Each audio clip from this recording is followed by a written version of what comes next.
ஓம் சக்தி பராசக்தி.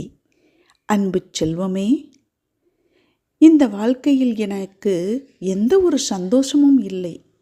எது ஒன்றையும் நான் அனுபவித்ததும் இல்லை.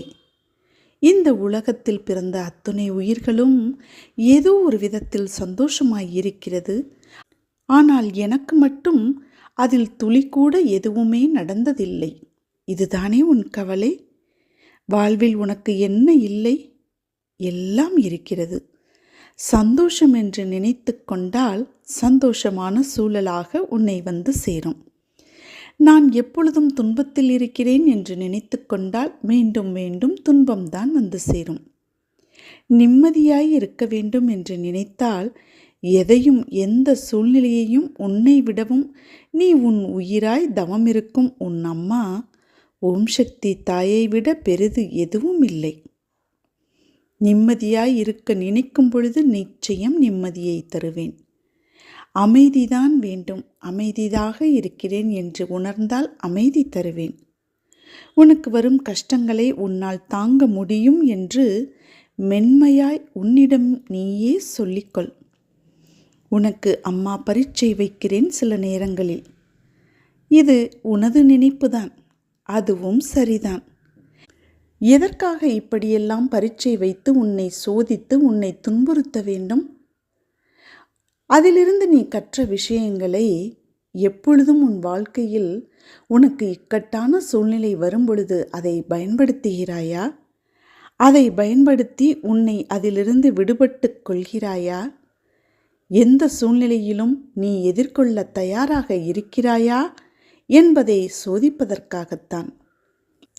இதற்காக எத்தனை காலம்தான் என்னை இப்படி சோதிக்கிறாய் அம்மா என்று நீ கேட்பது சரிதான்.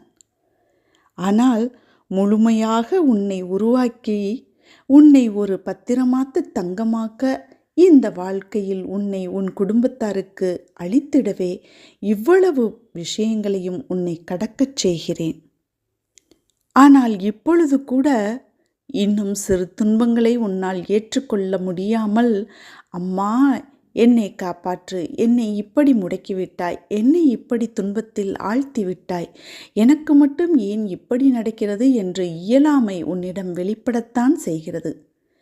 என்னதான் நீ அந்த விஷயத்திலிருந்து வெளியே வந்தாலும், அதை எதிர்கொண்டு அதில் போராடி வெற்றி கண்டாலும், சில சமயங்களில் உன்னை எறியாமல் நீ இயலாமையில் தவிக்கிறாய், கண்ணீர் வடிக்கிறாய், முடங்கி கிடக்கிறாய்.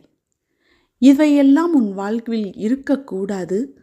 இவற்றிலிருந்து நீ முற்றிலுமாக வெளிவந்து எந்த ஒரு நிலையிலும் நீ தயாராக எதிர்கொண்டு அதிலிருந்து வெளிவந்து வெற்றி கண்டு சந்தோஷமும் அமைதியும் நிம்மதியும் பெற்று வாழ வேண்டும் என்பதுதான் அம்மாவின் ஆசை. எந்த ஒரு சூழ்நிலையிலும் உனக்கு துணையாய் ஓம் சக்தி நான் இருக்கும் பொழுதே நீ எதற்காக இப்படி இயலாமையில் தவிக்கிறாய்? இந்த ஒரு விஷயம் உன்னிடம் அறவே இல்லாமல் நீக்க வேண்டும். அப்படி இருந்தால் மட்டும்தான் வருகின்ற காலங்களை நீ சந்தோஷமாக எதிர்கொண்டு நிம்மதியாக உன் குடும்பத்தோடு சந்தோஷமாக நீ கழிக்க முடியும். இந்த நிலையற்ற சூழல் எல்லாம் நிறைவான நிலையுள்ள வாழ்க்கையை உனக்கு கொடுக்கத்தான் இந்த குழப்பமான மனநிலையை இப்பொழுது உனக்கு கொடுத்து கொண்டிருக்கிறேன். எல்லாம் மாறும், விரைவில் மாறும். உனக்காக அழகிய வாழ்க்கை உன்னை தேடி வரும். நீ எல்லா செல்வ வளங்களையும் பெற்று சீரும் சிறப்புமாய் நல்ல பெயருடன் நிம்மதியாக மகிழ்ச்சியாக வாழ்க்கை வாழ்வாய். என் பிள்ளையாக இருக்கும் பொழுது இப்படி ஒரு வாழ்க்கையை அமைத்து கொடுக்காவிட்டால் நான் எப்படி ஒரு நல்ல அம்மாவாக இருக்க முடியும்? என் பிள்ளைகளின் சந்தோஷம் மட்டும்தான் எனது நிம்மதி. அப்பொழுதுதான் என்னுடைய இறைசக்திக்கு ஒரு அர்த்தம் இருக்கும். நிச்சயமாக எனது அத்துணை சக்திகளையும் உன்னிடம் நான் செலுத்துவேன். உனக்கு தேவையான அனைத்தையும் கொடுப்பேன். ஆனாலும் கர்ம பலன்களால் நீ அனுபவிக்கும் சில துன்பங்களை அதிலிருந்து வெளிவருவதற்காக உன்னை பயிற்சி அளித்து கொண்டிருக்கிறேன். தைரியமாக துணிந்து வா, எல்லாவற்றையும் கடந்து வா. துணைக்கு உன் கரம் பற்றி நான் உன்னை கவசம் போல் காத்து கொண்டிருக்கும் பொழுது கவலையின்றி நெஞ்சை நிமிர்த்தி முகத்தில் புன்னகையுடன் தைரியமான மனதுடன் வெளியே வா. அனைத்திற்கும் உனக்கு ஆதரவாய் அம்மா இருப்பேன். அம்மா நான் இருக்கிறேன் என் அன்பு பிள்ளையே, அருகில் வா. மங்களம் உண்டாகும். ஓம் சக்தி.